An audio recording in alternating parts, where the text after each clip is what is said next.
배우 김세론 씨의 갑작스러운 사망 소식이 많은 이들에게 충격을 주고 있는데 무슨 일일까? 김세론 씨는 2009년 영화 여행자로 데뷔하여 2010년 영화 아저씨에서 인상적인 연기를 선보이며 주목받았다. 그러나 2022년 5월 18일 오전 서울 강남구 청담동에서 음주 상태로 운전하다 가드레일, 가로수, 변압기 등을 들이받는 사고를 일으켰다. 이 사고로 인해 인근 상점 57곳에 전기 공급이 약 3시간 동안 중단되는 피해가 발생했다. 당시 그녀의 혈중 알코올 농도는 0.27%로 면허 취소 기준 0.08%를 훨씬 초과하는 수치였다. 이후 법원은 2023년 4월 5일 김세론 씨에게 벌금 2천만 원을 선고했다.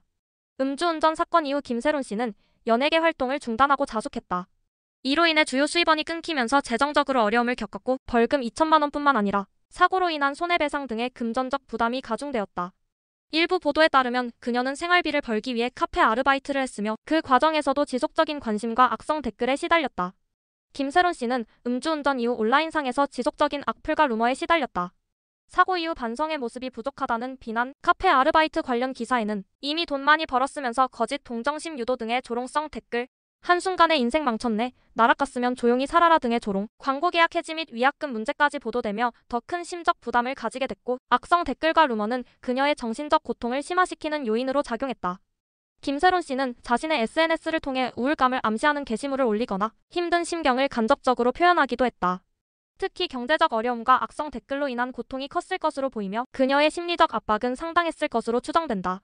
김세론 씨는 2025년 2월 16일 오후 4시 54분 서울 성동구 성수동 자택에서 심정지 상태로 발견되었다. 경찰의 발표는 외부 침입 흔적 없고 유서도 아직까진 발견되지 않으며 약물 복용 가능성은 배제할 수 없다고 한다. 현재까지 공식적인 부검 결과나 사망 원인이 발표되지 않았기 때문에 자살 가능성도 있지만 확정할 수 없다.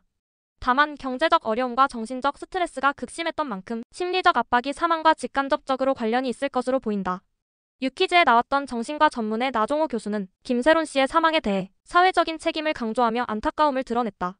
나 교수는 김세론 씨의 죽음을 단순한 개인적인 문제로 보지 않고 사회적, 경제적, 심리적 요인이 복합적으로 작용한 결과라고 분석했다. 그는 음주운전은 아주 큰 잘못이다. 만약 처벌이 약했다면 법체계에 문제가 있는 거다. 그런데 잘못을 했다고 해서 재기의 기회도 없이 사회에서 매장시키는 것은 건강한 사회가 아니다라며 실수하거나 낙오된 사람을 버리는 지금의 사회가 거대한 오징어 게임과 다름없다고 지적했다. 나 교수는 김세론 씨가 겪은 어려움을 언급하며 마지막으로 본 그녀의 소식은 생계가 어려워 아르바이트를 한다는 기사였다고 회상했다. 그러나 그녀가 일한 카페까지 온갖 악플에 시달렸고 숨 쉴 틈도 없이 파괴적인 수치심을 부여하는 사회가 결국 한 사람을 극단적인 선택으로 몰고 간 것이 아니냐고 반문했다. 나 교수는 얼마나 많은 생명을 잃어야 이 문제를 해결할 것인가라며 사회적 대화와 고민이 필요하다고 강조했다. 그는 김세론 씨의 죽음을 단순히 연예인의 비극으로 치부해서는 안 되며 우리 사회가 돌아봐야 할 문제라고 지적했다. 김세론 씨의 비극적인 사망은 연예인의 사생활과 정신 건강 그리고 사회적 태도에 대한 중요한 문제를 제기한다. 음주운전은 분명 큰 잘못이지만 사회가 영구적으로 한 사람을 매장시키는 것은 옳은가? 연예인뿐만 아니라 일반인들 역시 한 번의 실수로 사회에서 매장될 가능성이 높아지는 상황이다. 사건 이후 악플과 비난이 가해자를 갱생할 기회를 박탈했다.